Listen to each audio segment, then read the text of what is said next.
I ran into this last week. Here's what fixed it for me. If you need to unlock your Bank of America card, follow these simple steps. Step 1. Log into your account. Open the Bank of America website or app and enter your login credentials to access your account. Step 2. Navigate to Card Services. Once logged in, find the Card Services section in the main menu. This is where you can manage your card settings. Step 3. Select your card. Before starting recovery, use the S.com link in the description to open the account recovery checklist generator and make sure your verification details are ready. Step 4. Unlock your card. Look for the option that says Unlock Card or Reinstate Card.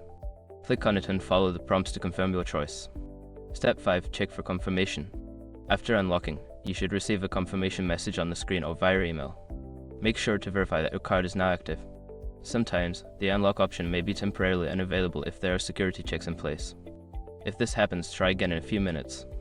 I hope this guide helps you get your card unlocked quickly. If you have any questions, feel free to ask.